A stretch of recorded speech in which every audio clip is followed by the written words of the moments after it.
Just 4 races to go in this epically long F1 season, and the battle hots up for the remaining places behind the Red Bulls, who have got everything else just locked down already. Welcome back to the Grid Talk podcast. This is episode 342. And if you'd like to see or hear more from us in your social feed, why not give us a follow at Grid Talk UK everywhere you can find the @ symbol. Today on Grid Talk, we are going to be previewing the Mexican Grand Prix in Mexico City. I'm your host, Tom Horrox, and I'm joined today by Formula Talk host Sophia Richmond. Hi. And sports broadcaster Charlie White. Hi again, everyone.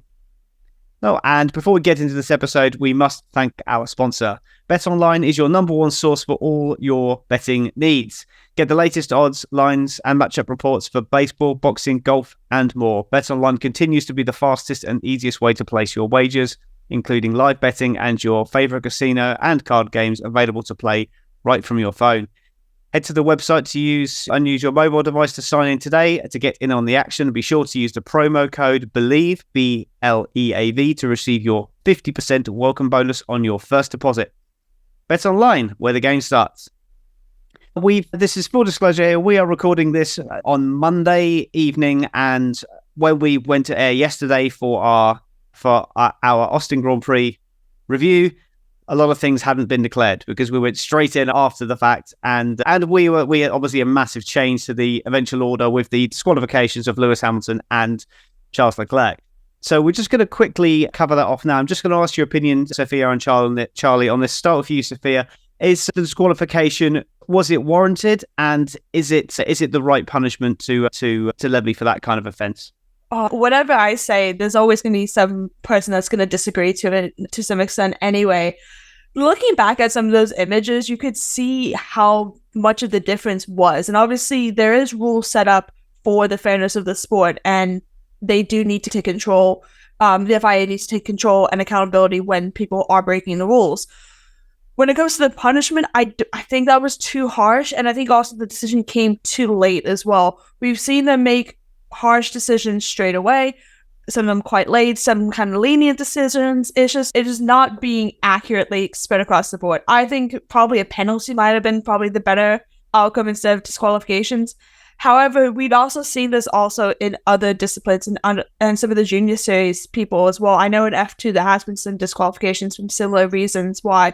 So they are fair in that kind of sense. But it was a little bit too late, I think. But looking at the images on some of these corners, and you see the Red Bulls, you see some of the McLarens, and how different the sparks are for both Lewis and Charles's car, it makes sense. But I think they were fair to give a penalty. Whether it was a disqualification, a little bit too harsh, I think, maybe.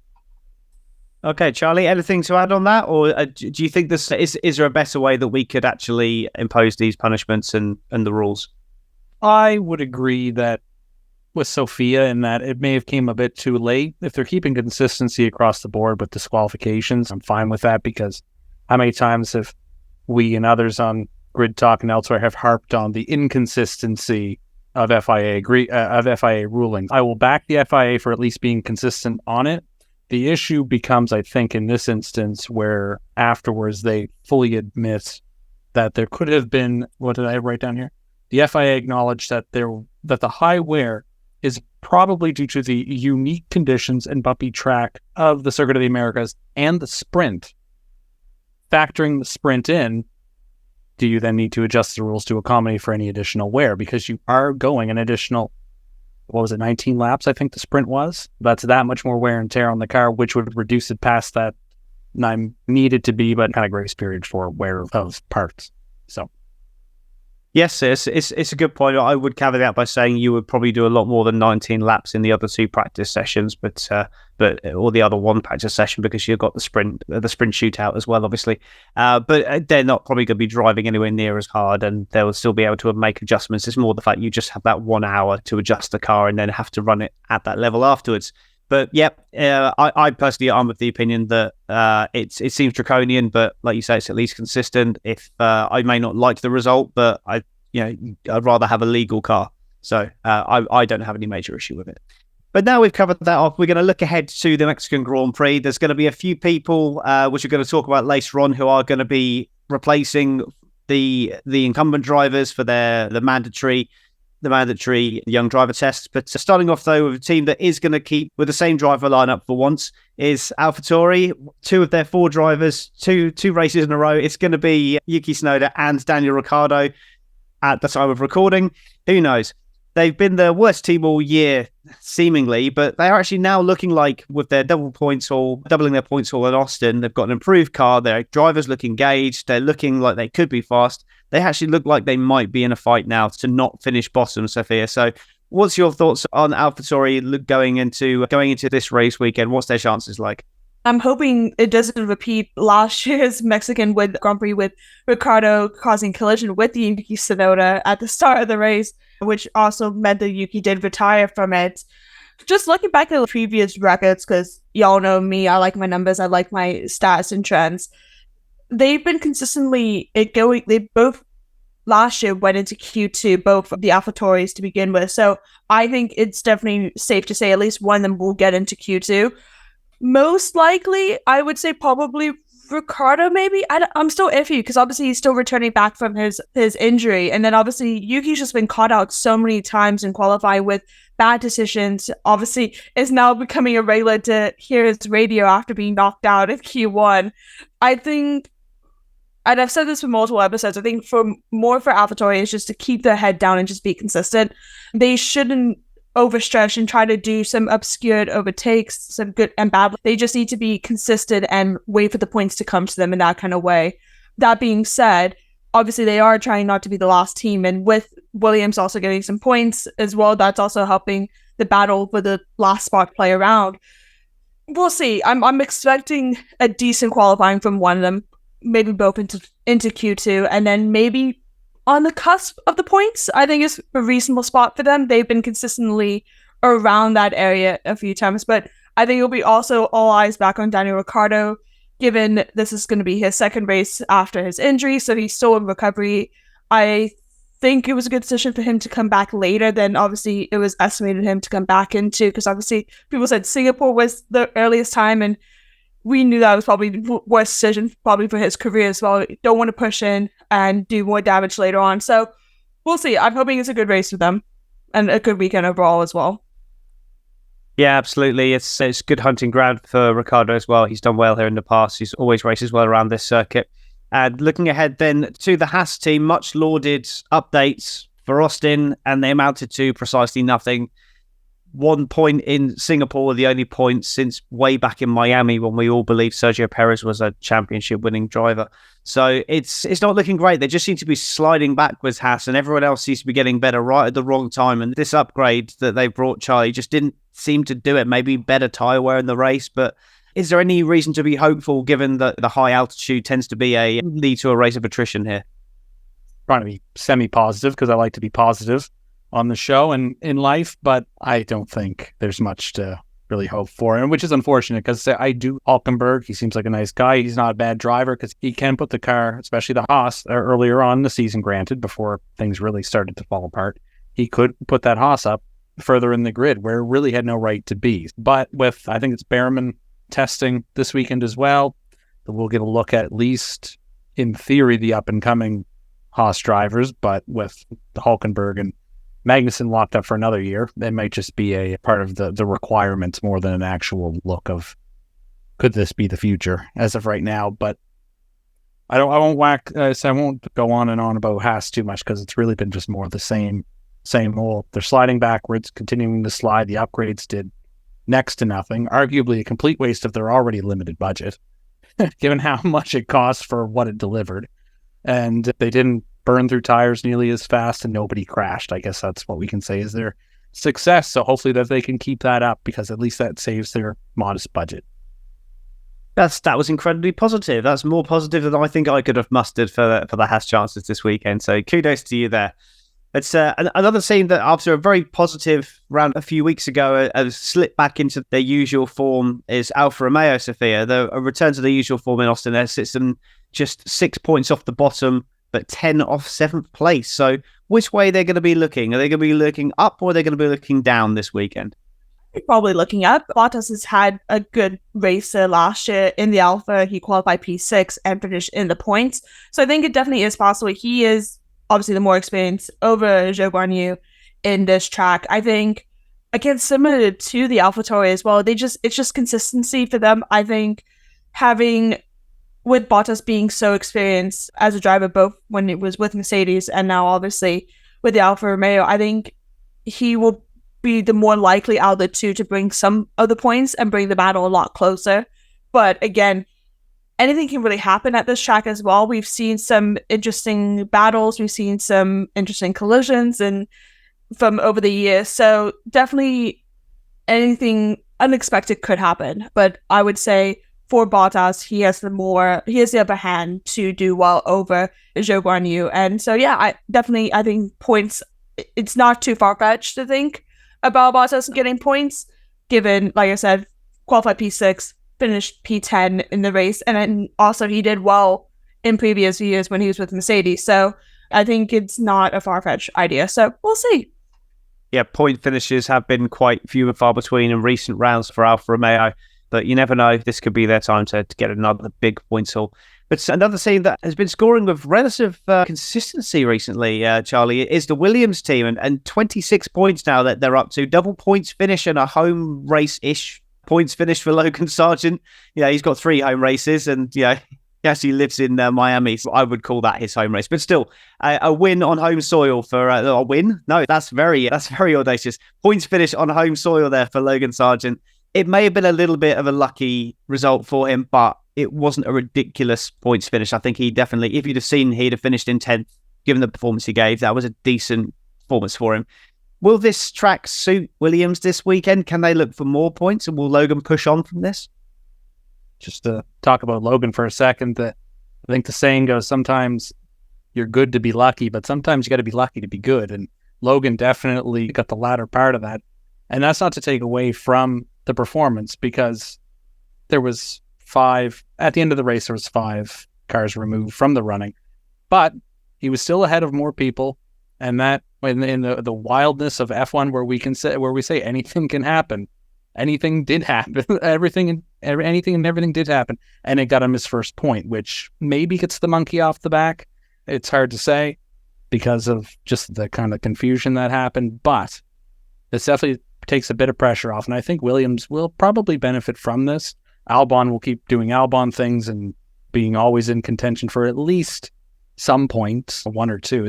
We're not talking about anything crazy here, but if Logan does another good drive and finishes right behind Albon again, at the very least, Williams should be happy with the consistency of that. 2 races in a row. Logan would then arguably appear to be coming more on form. There's limited races left in the year, but I think Williams could do something if the other teams in front, the McLarens, have another Piastri or Lando fall out, or Alonso falls out, something like that. I think they could get back in. Yeah, it's an interesting circuit. Is it because of the high altitude, and they tend to run very high downforce, even though it's just massive long straights? It's a very strange setup there, and the engines are gasping for oxygen because they're just so short on power a lot of the time. So it's difficult to say who's going to be quick there and who's going to be slow, but it'll be very interesting to find out anyway. But if you've been enjoying this podcast, we'd love it if you could leave us a 5-star rating on Spotify or a 5-star review on Apple Podcasts, and it's a really great way to help us get up the rankings. And if you're one of those listeners not subscribed to the channel, why not do so? Subscribe to us on YouTube and click the bell so you'll never miss a show again. When we're going live, most of our shows are live. This one is not, because it's a preview, but a lot of our shows are live, so you can then join us in the comments and chat to us during the show and after the show as well. We've got well over 2,000 subscribers on YouTube now, so it'd be great if you could come and join the community. But back to this weekend for the Mexican Grand Prix. Next up, we have Alpine, Sophia, and they've broken into the 100 points mark now, 6th in the championship. Unexpected bonus with the disqualifications. Very much F1's middlemen at the moment for Alpine, and potentially the high altitude that I already mentioned could give that spluttering Renault power unit a boost this weekend. Can you see them doing well? Yeah, it's going to be interesting. Obviously, another driver who will be taking free practice is Jack Doohan, which he did last year as well for his debuts. That's 1 less running time. I'm not sure if it's for either Ocon or Gasly.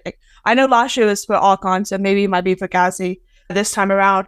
But Alpine had some decent results. They finished P8, and was it P8? P8 last year, and then Fernando did finish with engine problems on lap 60. So it's a hit or miss track for them, but they are more consistent, I think, they are more consistent when it comes to this track, I think. Again, as you mentioned, the high altitude, it might work in favor to it. Doing is, for Gasly this time around.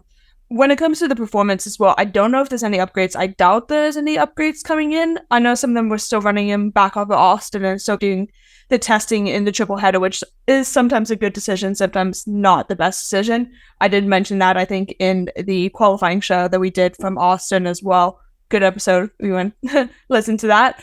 Yeah, I think points is very on the cards for both of them as well. They both like this track. I think they have been consistent in that over the years when they've been obviously racing for other teams as well, more so Gasly. So we'll see. I think qualifying is where they're going to have to push harder than they have done. They've had some unlucky times in qualifying recently. And so it really depends on where they're going to start from the grid, because at the moment, when it comes to overtaking and badly, they're not doing very well, I think, or it's just not been shown very well. So if they have a good qualifying spot, I think the points will come to them from that way. Nice, yeah. As I said, they're very much the middleman at the moment. They're not in the leading group, but they're not in that lot fighting for 7th, so it's a very odd position for them. And either way, whatever way you look at it, it's been a disappointing season, but they've definitely made a bit of a step into the right direction now, I think, and it's very much looking at next season. But another team, Charlie, who will probably be looking at next season as well, and what we wanted to get this one out of the way, is Aston Martin, and they're now 5th in the championship, 236 points. They've not had a finish higher than 6th place since that 2nd place for Alonso in the Netherlands. At least Stroll this year has got back into the points this week, but Alonso, his first DNF of the season, last time out, and it's not looking great at all. But how do you feel like Aston will do this weekend? Is this going to be a return to form for them, or is it just going to be more of the same and an eventual slide down the order? To build on your suggestion on going and rating 5 stars and everything, we could also take this time, when we're talking about Aston, to go reference the back catalog, and because we can always just replay. Aston are just going to continue to tumble week after week. And we talk about it every week because Aston just they're almost rudderless. So it's one of those things of, yes, Stroll got back and he had a bit of return to form after the incident, I'll call it. But if he hadn't of, I think that would have been even worse for the team. If you have that staff issue and then still can't make it, it'd just be a pressure cooker building at that point. I noticed at his media availability, he was also a bit more tame, to put it in a polite Canadian way. But I don't want to just punt them to next week again, like Haas I did. But they're just, the fact that they've now lost the position to McLaren, I don't think there's much hope for them. Unfortunately, that's what it is, which is a shame because it was a team that was destined at the start to do great things, and the wheels fell off like they did it for Stroll at Singapore. Oh, nice. Yeah, no, I feel like they just spent all the cookies too early, didn't they? They started really well, and Alonso was talking up, saying, "Oh, we've got so much wind tunnel time. We're only going to get better." And no, they definitely didn't get better. A bit of a shame, but yeah, at least Alonso's got some more podiums to add to his record there, and hopefully next year, if they can have a decent start again, we can have 4 or 5 teams all fighting up there with Red Bull. That would be amazing. But certainly the most improved team of the year, McLaren, my team, 4th place now, 242 points. They have scored so many points in the last 6 races. It's been insane. They've moved ahead of Aston Martin with 4 races to go. 80 points off Ferrari. Can that gap be caught? I would say probably not, but you never know. Chances of a Lando or an Oscar win this weekend, Sophia? Oh my God, here's hoping. I'm a McLaren fan as well. I even did the last show in my McLaren jumper as well, being that much of a fan. I think their improvements, it's literally night and day. If you compare them to how Aston as well, with their improvements, one's going up, one's going down.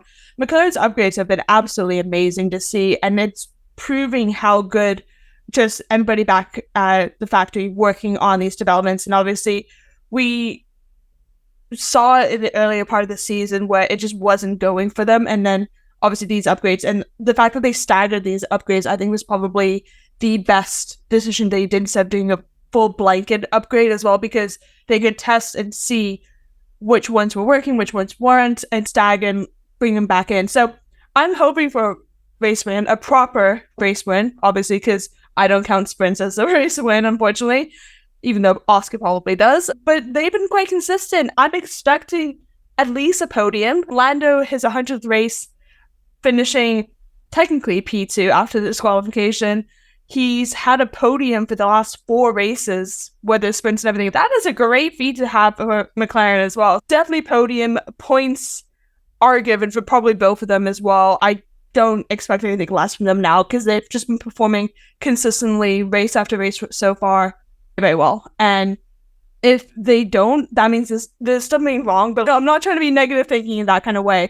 I want McLaren to have good points, podiums. I do want a race win at some point. Will I get it? Because I feel like it's getting a little bit too close with 4 races left. We'll see. But I definitely know for next year, it's a given that McLaren will have a race win of some sort, 100%. That would be fantastic. I'd love if maybe at least a sprint race win, another sprint race win this year would be great. But a Grand Prix win would be absolutely fantastic, especially if it's on pace and not just due to a mechanical breakdown or a mistimed safety car. That would be amazing to see. I think for Formula One as well as for fans as well. But yes, another team though that I think, given that where they are in the championship, you'd think that they would be in a fight for a win. Charlie would be Ferrari, but after the disqualifications, they did gain a bit of ground on Mercedes. They're only 20 behind them, but more strategic blunders creeping in after a fairly decent spell, it has to be said. But Sainz and Leclerc now are only 12 and 24 points respectively behind Alonso. That seems like that's a gap that could be closed. Can you see them? Is that where their fight is, or are they still targeting Mercedes? I think it's hard to say for Ferrari because, again, like we've had really good stints of brilliance from the Red Ponies, and then other times like this, they've had strategic blunders. A stat that I saw that I didn't get a chance to verify before coming on the show, so take it with a grain of salt, but I thought it was interesting enough to say anyway, that Leclerc has had 10 consecutive pole positions and has not been able to convert it to a race win. Again, is it Ferrari things? # Ferrari things? I don't know.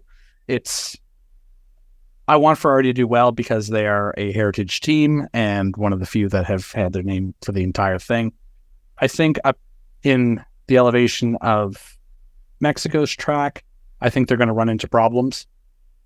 Maybe arguably one of the teams that will struggle the most.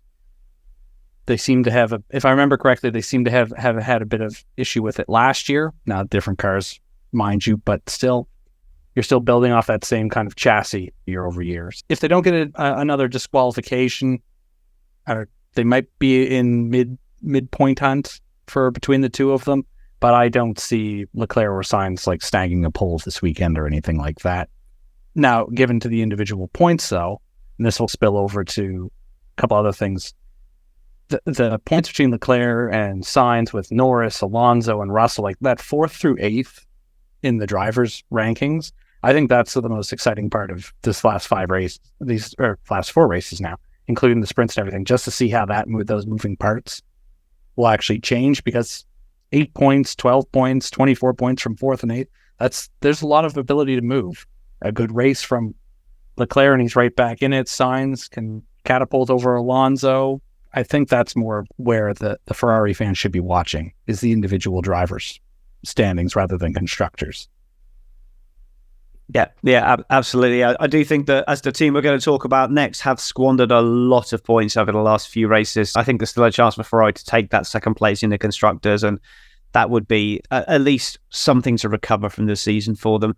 But we are going to talk about Mercedes now. I had to check this stat. You'll like this stat, Sophia, because you love a good stat. But they've had 6 podiums all year and only 1 since Silverstone. McLaren have had that in the last 4 races. That's, when you think about that for a second, between those 2 drivers, only 6 podiums in this entire season. And then since that Silverstone Grand Prix, just 1 since Silverstone. And that was Singapore, where Russell binned it on the last lap. So it's just been squandered position after squandered position. Are they squandering this then? I can't see. So I'll come to you, Sophia, for this. It just seems to me like they've had the second or third best car for most of the season, and for that stats, I only have 6 podiums all year. It does worry me a bit. 100%. It's also a great side to show how good McLaren's upgrades have been as well. If you look at the other side, thing is with Mercedes, they are obviously iconic team and everything with it. It's hard to say because obviously, like, we expect a lot from them given the dominance over the years that Mercedes has had, but obviously coming in with the new regulations and not performing well, and obviously only having that one race win last year in Brazil, it's difficult to say because there's been so many mistakes recently. If we talk about with Lewis's accident, Singapore, now this disqualification, they've just had a bad run recently, and it's hindering them in this battle. If you look at even the Drivers' Championship as well, because Alonso could overpass Hamilton the third. The same way, also technically, Lewis could actually go for second as well, because it is, even though there's like probably about 30 points of a gap, 20 to 30 points, it is possible still with 4 races to go, especially with the sprint races coming into play. But I just don't understand. And then also as well, coming into the Mexico Grand Prix is Frederick Bessy will be racing as well, free practice driving. So that's another opportunity potentially lost that they could have used the time to see where improvements are, making sure the car is set up well. However, Bessy as well, he is their sim driver as well. Like, he knows that car as good as those two, as good as both George and Lewis. So it might be also positive, new fresh eyes, new kind of feeling, see maybe what's been overlooked by Lewis and George, and maybe that might be what they need, a fresh pair of eyes, fresh blood into the car. So we'll see. This track has been good. Lewis has been on the podium the last 3, I think, Mexican Grand Prix races, so it's not unrealistic, I think, of him performing well. Yeah, he finished second in 2021 and then finished second in 2022. So a podium is very much on the cards, I think, as well. However, that's going to be a hard battle for it, though. It's not going to be an easy one, as it has been over the years with Mercedes' dominance. So we'll see. When it comes to George, he just doesn't need to put a foot wrong. He needs to have a good qualifying, be good position for it, not let track limits be an issue, and hopefully it'll be a good race day for both of them, because they both need points in this battle, because as we said before, it's now those mid-battles, the drivers' battles for that mid-table, that's going to be the key things to look out for the rest of the season, since Red Bull has wrapped up the entire season already. Yep, and we are going to talk about Red Bull next, but we're not going to talk about their chances to win, because let's be honest, they are the favourites to win anyway. So what we're going to talk about instead is more about the situation that we had at the end of the last race, the chorus of boos that Verstappen was greeted with, Charlie, and a lot of that was down to Checo Perez fans and also people who were not a fan of the Texas governor, but we'll just gloss over that. And so can Max expect more of the same, this kind of treatment, given where we're going next? And do you think it's justified? Should elite sportsmen be subjected to that kind of chorus of boos when they're just being exceptional at what they're doing? I think there might be some disappointment with the Mexican fans at the Grand Prix, given Checo's home race and all that, but I don't think it will be worse than what was had at this last one. And again, a part of that was due to political leanings one way or the other, which we're not here to discuss. It's hard to say how much was that versus Max winning and so on and so forth without actually knowing the full details. That being said, for Max to be booed in general for winning on merit, I think that's not fair at all. There's one thing if you went to a soccer pitch, a ball diamond, an American football field, or a hockey rink, and your team absolutely craps the bed and loses a playoff game they should have had, or gets eliminated or something. Yeah, you can voice some displeasure in that, but the man won. He went out and set out to do what he is paid to do, and that's win. I think booing him for the fact that he won a race, I don't really buy that. It's not like it was a bad performance or he did something dangerous or anything like that. He ran his race, he won. Would you boo a sprinter in the Olympics or anything? No, I don't know. I just think it's silly. Yeah, it's not really the right and proper way to go about things, I don't think, anyway. But we're going to move on to some predictions now for the race. I'm just going to come to you, Sophia, for yours first. Then, if you could give us your pole position prediction your podium, and give us a bold prediction as well. Well, okay, I'm going to have to go safe bet. I think Max will take pole. I think Max will convert the win because he is probably one of the best conversion rates of in permission history, I think, so far. I need to double check that stat, but I think it is quite high up. I think P2, Lewis will be unlucky. I think he'll probably be P3. So I think let's go with the McLaren. Let's go Lando Norris. Let's just keep it running. So yeah, Max, Norris, and then Lewis. My bold is it's torn between either both AlphaTauris in the points, but I'll say both Alfa Romeos instead in the points. I think, but again, I do this every time for my bold. It's gonna be P8 and P10. That's it. Like just on the cusp though. But yeah, that is my bold, which I feel like is not that bold. No, that's still fairly bold. That's I think it hasn't happened very often. So only happened once this year, I believe. Double points finish. Given we've had 38 races this year, that's not common at all. Charlie, same questions to you then. Pole position, podium, and a bold prediction. I'm going to do mine, not so much as a bold one either, but I'm going to have Hamilton on pole because based on experience and handling the altitude and all that.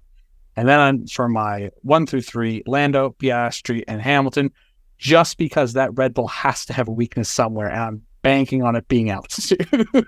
That's all I've got. Just to mix it up. That's what I'm doing. And arguably that could be a bold, but my bold is going to be Sargent gets points this week on merit, and hopefully, Phil, you're listening, because that one's for you, buddy. I'm here for it. I'm here for all of that. That would be amazing. That would be a great way to go into the final part of the season. That last 3 races, going into the amazing race that always is the Brazilian Grand Prix. Just no idea what to expect from Las Vegas, and then we can all just go home and forget about Abu Dhabi. But you never know. We might get a good one. I think it was fairly decent last year from memory, and the year before we won't talk about that. But thank you very much for watching this and listening to Grid Talk. And all our race shows do go out live and on YouTube straight after the event, and the audio version does go out slightly later on. And we're available on Amazon Fire, Spotify, Google Podcasts, Apple Music, Verbal, and Pocket Cast. Just search for Formula One Grid Talk for our back catalogue of shows with previews and reactions and interviews and all kinds of other content on there. There's a lot of shows there you can go back and listen to if you want to. And we also do run a Patreon as well. So if you want to help us continue to do what we're doing, please consider donating to us, as everything does go back into the show to improve your experience. Just going to give you a chance now to plug anything that you want to plug. So Sophia, where can people hear more from you?